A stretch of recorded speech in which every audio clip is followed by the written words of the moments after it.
Good morning, Facebook friends and family. Pastor Kim here. This is not 66 books in 66 days. Wow. I'm getting ready to do one of those this afternoon on, what would it be, 3rd John. So I hope you can tune into that later. But the meditation that I want to offer you today is just this thought on humility. You know, we need to practice humility every day, right? And so this book that I have, this little book that I have that is a series of writings by E.M. Bounds, John Wesley, Andrew Murray, Prayer is the Answer. These are some that help us to center our hearts on different topics and how prayer just works in any kind of thing that we lift up. And Matthew 23 verses 11 and 12 says, "The greatest among you must be a servant, but those who exalt themselves will be humbled, and those who humble themselves will be exalted." And so, when Jesus says this, he's saying, be humble. Be willing to be humble. Be willing to let yourself be who you are, the sincerity of who you are. And so this writing that I want to share with you this morning comes from John Wesley. It comes from one of his books that is, one of his writings that is entitled The First Fruits of the Spirit. We're called to give the first to God, to the holiness of God. And so John Wesley says, "Do not be afraid to know any evil that dwells in your own heart. Do not be afraid to know yourself as you are also known. Ask God for humility, so that you may not think of yourselves more highly than you ought.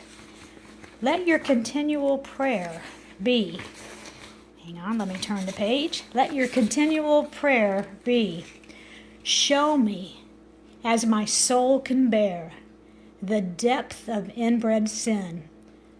All the unbelief declare, the pride that lurks." Kind of like Proverbs talks about the comparison of wisdom and folly, foolishness. This talks about pride and humility. It's okay for us to be proud of certain things and to give God the glory, but not to be prideful about it. And so how do we weigh that? How do we measure that? John Wesley continues and he says, "And when God hears your prayer and unveils your heart, when he shows you thoroughly what you are, then beware that your faith does not fail you. Hold your humility as a shield. Be humbled in the dust. See yourself as nothing, as less than nothing. Be still. Let not your heart be troubled, neither let it be afraid. Hold fast and remember these words. We have an advocate with the Father, Jesus Christ the righteous. And remember that, as the heavens are higher than the earth, so is his love higher than any of our. Therefore, God is merciful to you. God is love, and Christ has died. Christ is risen. Therefore, know deep in your heart that the Father himself, God the Father, the Holy One of heaven, loves. And so I want you to think about that today as you walk through the hours, the minutes of this day.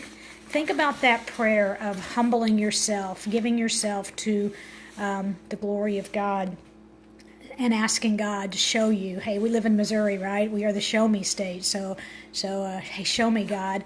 Show me where I need to work.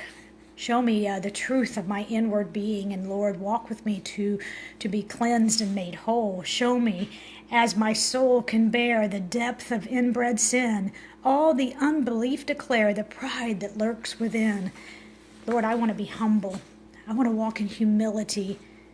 Because you tell me that's where I need to be. And Lord, when you tell me that's where I need to be, that's where I want to be. I want to be willing to be as you have designed and created me. The greatest among you must be a servant. What does it mean for you today to be a servant?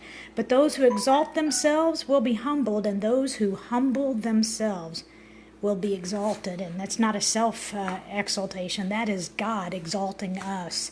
Thank you, friends. Know that I love you. Good morning, Andrea. I'm waving at you. Hope you guys are doing well. Take care today, Facebook friends. We'll see you soon. Bye for now.